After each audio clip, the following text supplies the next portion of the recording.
So, kind of started on a whim and with a friend and out of the dorm room, and gathered 52 kids to all want to participate and get involved and do something different, new. And of course, many of them were my friends who were doing it kind of for me.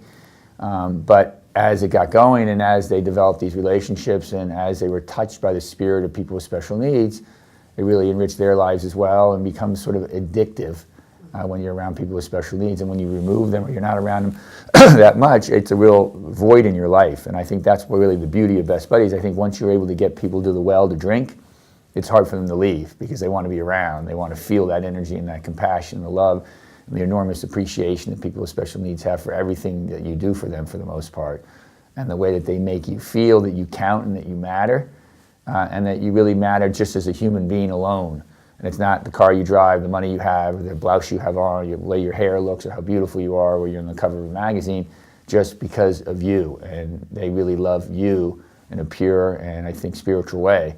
And I think all of us want that feeling in our lives, and I think we all want to feel that, you know what, you care about me just because of me, not because of my last name or how much money I have or whatever it is. So I think college students felt that, even though many times they didn't even know what they were feeling. I think they felt it. And that was, I think, the beginning of it all and why it's caught on so well and become somewhat of a small global enterprise. And I think it all comes back to the buddies, and it all comes back to my relationship in the early days. And of course, my mother was a huge inspiration to me as well, and her commitment and focus on this population and her unending belief and passion that they could contribute in a meaningful way inspired me in so many ways. Yeah, there's an author that was in my dissertation who calls it authentic reciprocity. We think about reciprocal agreements.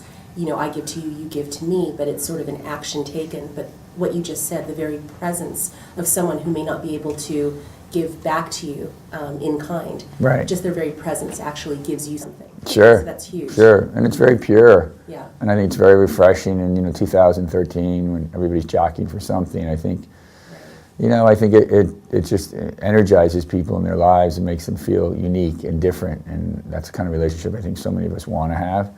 And if you have a great one with a spouse or something, that's the way it feels, but that's really hard to have as well, and requires a lot of work. But I think very, very, very often with a person with special needs, you can get that going, and I think it's a gift.